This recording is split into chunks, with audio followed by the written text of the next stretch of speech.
নমস্কার। আজকে আমি দেখাবো মাইক্রোসফট ওয়ার্ডে কিভাবে অভ্র কিবোর্ড দিয়ে বাংলা টাইপিং করতে হয়। প্রথমে আমাদের মাইক্রোসফট ওয়ার্ডটি ওপেন করে নিতে হবে। মাইক্রোসফট ওয়ার্ড ওপেন করার পর আমাদের বাংলা টাইপিং করতে হবে। তার জন্য আমাকে অভ্র কিবোর্ড যে সফটওয়্যারটি আমার কম্পিউটারে লোড করা আছে সেই অভ্র কিবোর্ড সফটওয়্যারটি আমরা ওপেন করে নেব। এখানে দেখুন একটি বক্স আসবে।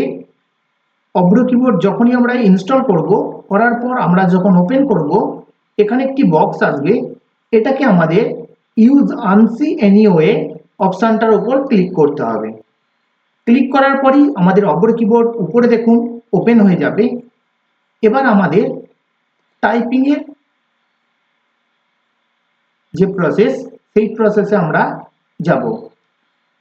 প্রথমে আমি এখানে কিছু সেটিং আমাকে করতে হবে। তার জন্য আমি এখানে সেটিং অপশানে চলে যাব।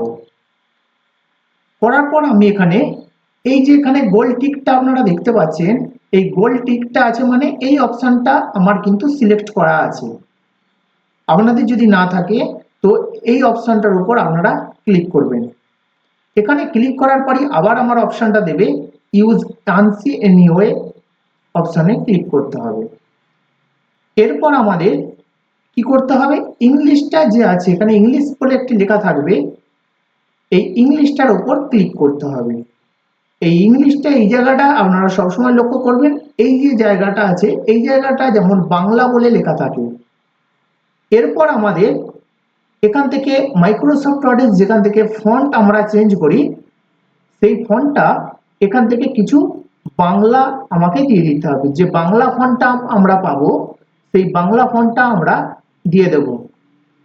আমার মেশিনে যেমন এখান থেকে আমার এই ফন্টটি একটি দেয়া আছে, আবার আমার দেখুন কিন্তু পুনরায় ইংলিশ হয়ে গেছে। এটাকে আমরা আবার পুনরায় ক্লিক করে এটাকে বাংলা করে নেব। এবার আমি টাইপ করব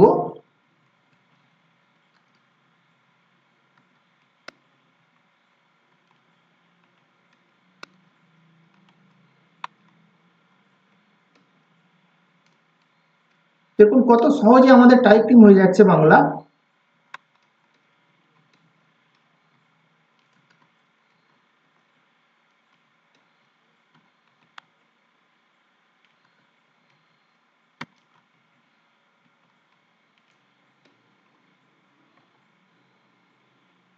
আশা করি বুঝতে পেরেছেন সবাই। আজকের ভিডিওটি এইটুকুই, এবং যারা এই অভ্র কিবোর্ড সফটওয়্যারটি ইনস্টল করতে পারবে না বা অভ্র কিবোর্ড কিভাবে মেশিন থেকে মেশিনে আমাদের আসবে সেটা যদি কারো প্রয়োজন পড়ে আমাকে কমেন্ট বক্সে জানাবেন। আমি এর জন্য একটি আলাদা ভিডিও বানিয়ে দেব। শুধু সফটওয়্যার বলে নয়, যদি কোনো যে সফটওয়্যারের যে ভাষাটা আছে এই যে লেখার যে ফন্টটা, এই ফন্টটা কিভাবে আসলো বা আমি এখানে কম্পিউটারের মধ্যে কিভাবে আমি এটা এনেছি সেটা যদি কারো বিষয়ে জানার থাকে তাহলে আমাকে কমেন্ট বক্সে জানাবেন।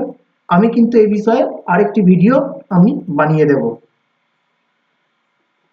আজ এ পর্যন্তই, আবার দেখা হবে পরের ভিডিওতে।